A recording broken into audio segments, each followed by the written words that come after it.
15 Ekim 24 Ekim tarihleri arasında Van Umut Kervanı Yardım Derneği olarak yetim ve muhtaçlar yararına düzenlemiş olduğumuz kermesimizi bitirdik Allah'ın izniyle. Burada elde ettiğimiz gelirleri Rabbim nasip etti. Biz de derneğimize kayıt olan ailelerimize dağıttık inşallah.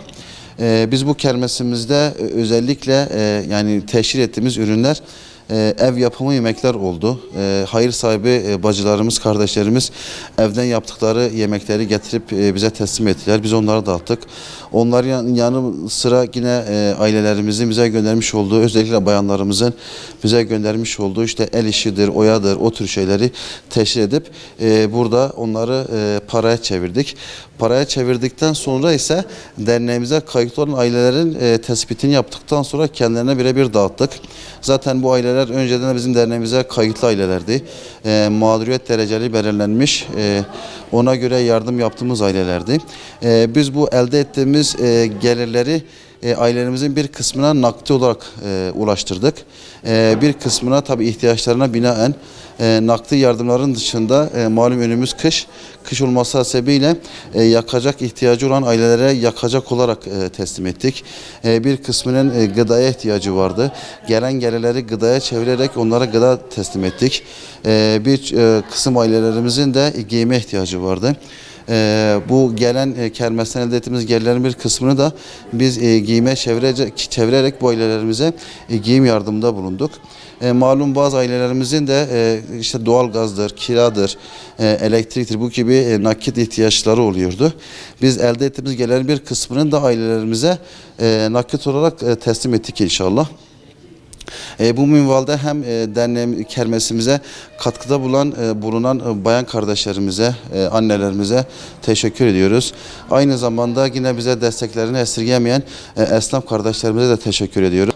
Allah nasip ederse biz bu kermesle sınırlı kalmayacağız. Malum önümüz kış dediğimiz gibi. Biz şu an Umut Kervanı olarak kış hazırlıklarımıza da başladık. Odundur, kömürdür, giysidir, kışlık giysilerdir. Bunlarla ilgili bir çalışma başlattık. Allah nasip ederse yakın bir tarihte yine bunların dağıtımına başlayacağız. Tabii bunlar bir külfettir. Bunların karşılanması gerekiyor. Biz yine buradan kardeşlerimize, hayırsever kardeşlerimize çağrıda bulunuyoruz. Ne kadar çok yardım ederlerse biz o kadar çok aileye ulaşırız. Hepimizin malumu Siyonist işgalci çete 7 Ekim'den sonra Gazze'de Müslümanlara karşı bir soykırım gerçekleştirdi. Biz bu kermesimizi yetim ve muhtaçlar aileler yararına yaptıysak bile biz bu olaydan ötürü onlar için de bir yardım çağrısı oluşturduk. Derneğimize, özellikle kermesimize gelen hayırseverler bu minvalde Gazze için de yardımda bulundular.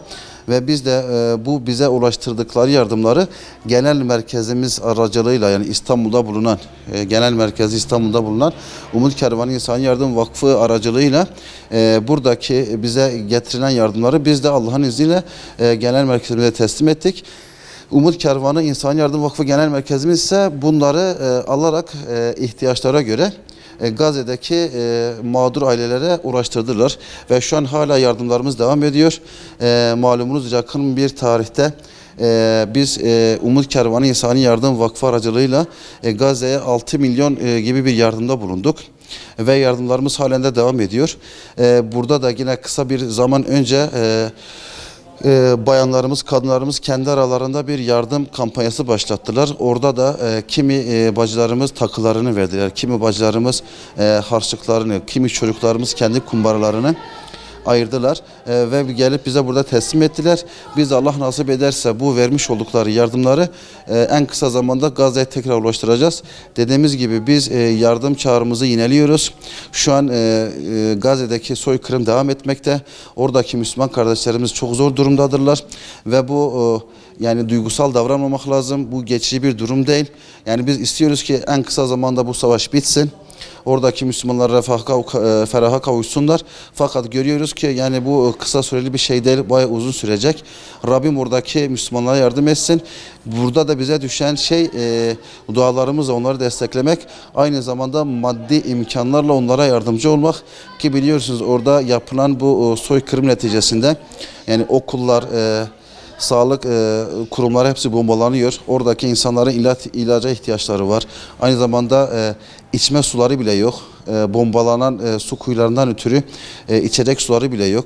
Yakın zamanda biz orada Umut Kervanlı olarak hem içecek temiz su yardımda bulunduk. Sağlık malzemeleri gönderildi. Sağlık malzemeleri dağıtıldı oradan.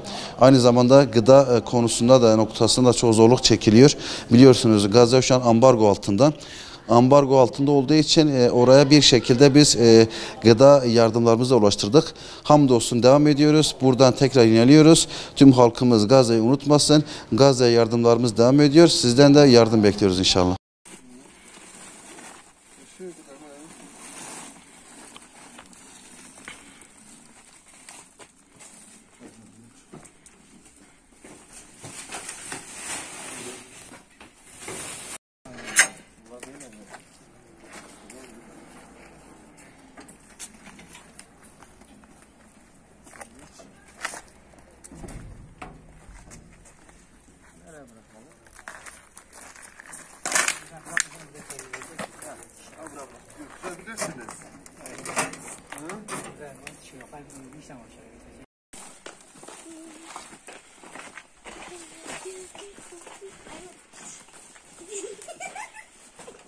Götürebilir miyim?